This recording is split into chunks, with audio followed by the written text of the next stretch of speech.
الحمدللہ رب العالمین والصلاة والسلام علی سید الانبیاء والمرسلین اما بعد فاعوذ باللہ من الشیطان الرجیم بسم اللہ الرحمن الرحیم۔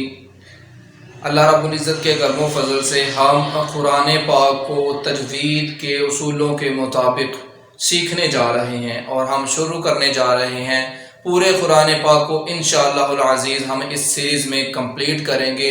تجوید کے ساتھ۔ تو ہمارا یہ پہلا لیسن ہے، ہم آج سورۃ الفاتحہ کو سیکھیں گے تجوید کے ساتھ، تلفظ کے ساتھ پڑھنا۔ تو ہم سیکھتے ہیں سورۃ الفاتحہ، جس کو ہم سورۃ الحمد بھی کہتے ہیں، قرآن پاک کی پہلی سورت جو ہر نماز میں پڑھی جاتی ہے، سورۃ الفاتحہ۔ تو ہم شروع کرتے ہیں سورۃ الفاتحہ تجوید کے ساتھ پڑھنا کیسے اور کس طرح ہم اس کا تلفظ صحیح کر سکتے ہیں۔ سورۃ الفاتحہ۔ الحمدللہ رب العالمین، الحمدللہ رب العالمین۔ اس آیت پر ہم ڈسکشن کرتے ہیں، جو پہلی آیت ہے الحمدللہ رب العالمین،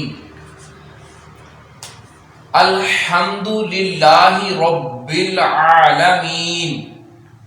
آپ ساتھ ساتھ دہرا سکتے ہیں، الحمدللہ رب العالمین، الحمدللہ رب العالمین۔ اچھا، اب اس پر ڈسکشن کرتے ہیں۔ ہم نے اس کو الحمدللہ رب العالمین پڑھنا، الحمد نہیں، الحمدللہ۔ اللہ کا لام یہاں ہم باریک پڑھیں گے۔ اللہ کا لام تب پر پڑھا جاتا ہے، موٹا پڑھا جاتا ہے، جب اس کا ما قبل حرف مفتوح ہو یا مضموم ہو، یعنی کہ اس پر یا تو زبر ہو یا پیش ہو۔ اور اگر اللہ کے نام سے پہلے والے حرف پر زیر ہوگا، اس کے نیچے زیر ہوگا، تو اللہ کا لام باریک پڑھا جائے گا۔ تو کیونکہ اللہ کا لام یہ ہے، اس سے پہلے والا جو لام ہے اس کے نیچے زیر ہے، اس لیے ہم یہاں اللہ کا لام باریک پڑھیں گے۔ الحمد للہ، للہ۔ اب یہ جو ہا ہے یہ گول ہا ہے، یہ والا۔ اب اس کو، اس الحمد اور للہ کے جو ہا میں فرق ہے، اس ہا کو اور اس ہا کو ہا، الحمد للہ رب۔ اب را کو پر پڑھیں گے کیونکہ را کے اوپر زبر ہے، جب را کے اوپر زبر ہوتا ہے تو را کو پر پڑھا جاتا ہے، رب العالمین۔ اب عین کو ہم دو حرکات کے برابر لمبا کریں گے کیونکہ عین کے اوپر کھڑا زبر ہے، رب العالمین، عالمین۔ اور جب بھی وقف کرتے ہیں، آیت پر ہو یا ویسے ہی وقف ہو، تو ہم نے آخری حرف کو ساکن کرنا ہوتا ہے۔ اب نون کے اوپر کیونکہ زبر ہے تو پڑھا تو ایسے بھی جا سکتا تھا الحمدللہ رب العالمین، لیکن کیونکہ یہاں ہم وقف کر رہے ہیں اس لیے الحمدللہ رب العالمین، آخری حرف کو ساکن کر دیں گے۔ اور اگر ہم نے ملا کر پڑھنا ہے تو ایسے پڑھیں گے الحمدللہ رب العالمین الرحمن الرحیم۔ اب آگے یہ نون را کے ساتھ ڈائریکٹلی مل جائے گا، الرحمن الرحیم۔ اب کیونکہ ہم نے یہاں وقف کرنا پڑا اور الف کے اوپر حرکت پیدا کریں گے، یعنی کہ اس حمزہ کو، الف کو حمزہ میں کنورٹ کرتے ہوئے اس پر زبر پیدا کریں گے، الرحمہ، الرحمہ۔ اب یہ ما جو ہے دو حرکات کے برابر لمبا کریں گے کیونکہ اس کے اوپر کھڑا زبر آ رہا ہے۔ جب کھڑا زبر آتا ہے تو اس کو دو حرکات کے برابر لمبا کیا جاتا ہے،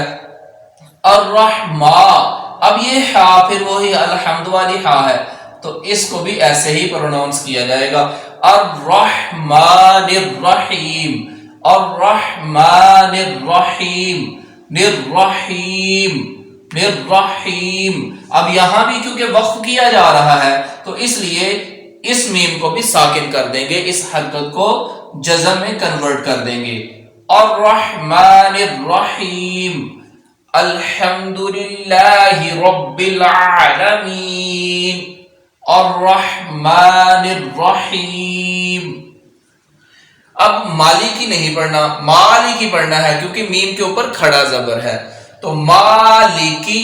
یوم الدین، یوم الدین نہیں پڑھنا، یا کے اوپر زبر ہے تو یوم الدین، آخری حرف کو ساکن کر دیں گے، مالکی یوم الدین، ایاکا، اب یا کو لمبا کریں گے، ایاکا نہیں کریں گے کیونکہ یہاں زبر ہے اور زبر کے بعد الف آ رہا ہے، یعنی کہ حروف مدہ آ رہا ہے، تو ایاکا، ایاکا، اب کا کو لمبا نہیں کریں گے کیونکہ کا کے اوپر صرف ایک حرکت ہے، تو ایک حرکت کے برابر ہی لمبا کریں گے، کا نہیں کریں گے، ایاکا نعبدو، اب عین کی جو ایک خاص آواز ہے وہ ہم نکالیں گے، نعبدو نہیں پڑھیں گے، نعبدو پڑھنے سے وہاں حمزہ ہی پروناؤنس ہو جائے گا، تو نعبدو، نعبدو، ایاک نعبدو، نعبدو، ایاک نعبدو، اب دال کے اوپر کیونکہ پیش ہے اس لیے اس کو ایک حرکت کے برابر ہی لمبا کریں گے، نعبدو پڑھ جاتے ہیں، نعبدو نہیں پڑھنا، نعبدو، ایاک نعبدو و ایاک، اب یہاں یا کو پھر دو حرکات کے برابر لمبا کریں گے جبکہ کاف کو ایک حرکت کے برابر ہی لمبا کریں گے، ایاک نعبدو و ایاک نستعین، اب نس سین میں سیٹی پیدا کریں گے،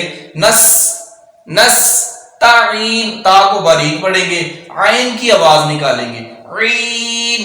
نستعین، نستعین، نون کو ساکن کر دیں گے کیونکہ ہم یہاں وقف کر رہے ہیں، ایاک نعبد و ایاک نستعین، اہدی، اب اس ہا اور اس ہا میں فرق ہے، اہدی نہیں پڑھنا، اہدی، اہدی، اہدے بھی نہیں پڑھنا، اہدینا الصراط نہیں پڑھنا، مجہول نہیں پڑھنا، معروف پڑھنا ہے، اہدی، نس نون صاد کے ساتھ مل رہا ہے اس لیے یہاں حروف مدہ نہیں پڑھا جائے گا، نون کے اوپر زبر ہے اور یہ ڈائریکٹ صاد کے ساتھ ملا ہوا ہے، اب صاد کی آواز کو سیٹی کے ساتھ پڑھیں گے لیکن پور پڑھیں گے، نصراطل، اہدی نصراطل، اہدی نصراطل مستقیم، مستقیم، اب مستقیم ماں تھا اور کیونکہ آیت ہے اور وقف کریں گے، جب وقف کریں گے تو سانس کو توڑیں گے، آواز کو توڑیں گے اور ساتھ آخری حرف کو ساکن کر دیں گے، اہدنا الصراط المستقیم، اب طل، یہ طا ہے اس کو پر پڑھیں گے، اس طا اور اس تا میں فرق ہونا چاہیے، اس کو باریک پڑھا جاتا ہے، اس کو پر پڑھا جاتا ہے، اہدنا الصراط اہدنا الصراط اہدنا الصراط المستقیم، سین باریک سیٹی کے ساتھ، تا باریک، مستقیم، یہ قاف ہے باریک نہیں، اس کو موٹا پڑھیں گے کیونکہ نقطوں والے قاف کو ہم ہمیشہ موٹا پڑھتے ہیں، اہدنا الصراط المستقیم، مستقیم، آخری حرف کو ساکن کر دیں گے، یہ پھر صاد ہے اور اس کو پر پڑھیں گے اور سیٹی کے ساتھ پڑھیں گے، سرا، سرا نہیں، سرا، را کو پر پڑھیں گے کیونکہ را کے اوپر زبر اور دو حرکات کے برابر لمبا کریں گے کیونکہ بعد میں الف آ رہا ہے، زبر کے بعد الف ہے، صراط الذین، صراط الذین، الذین، اب یہ جو زینہ ہے اس کو ہم پڑھ جاتے ہیں زینہ، زینہ، یہاں زا پڑھ جاتے ہیں جبکہ زال ہے بغیر سیٹی کی ادا ہوگی، صراط الذین، زینہ، زینہ، صراط الذین انعمت، انعم، عین ہے، عین کی آواز اور حمزہ کی آواز میں ہم نے فرق کرنا ہے اور فرق کیسے ہے، انعم، انعم، انعمت علیہم، علیہم، غیر المغضوب، مغضوب علیہم ولا الضالین، اس کی ادائیگی پر تھوڑی ایکسرسائز کرنی پڑے گی کیونکہ الف حرف مدہ ہے یہاں، کیونکہ الف سے پہلے جو ضاد ہے اس پر زبر ہے اور اس کے بعد الف آ رہا ہے اور یہ حرف مدہ ہے اور اس پر مد ہے، اور اس پر مد اس لیے ہے کیونکہ آگے سکون اصلی ہے تو یہ مد مد لازم ہوگی، تو اس کو کیسے ادا کریں گے؟ وَلَضَّالِّينَ وَلَضَّالِّينَ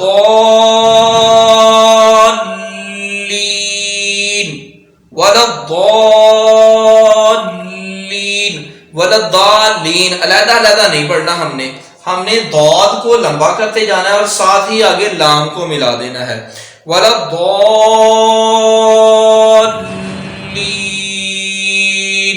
صِرَاطَ الَّذِينَ أَنْعَمْتَ عَلَيْهِمْ غَيْرِ الْمَغْضُوبِ عَلَيْهِمْ وَلَا الضَّالِّينَ۔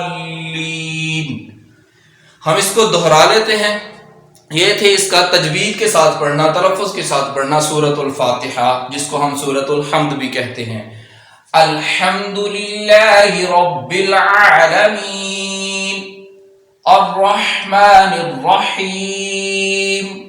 مالک یوم الدین ایاک نعبد و ایاک نستعین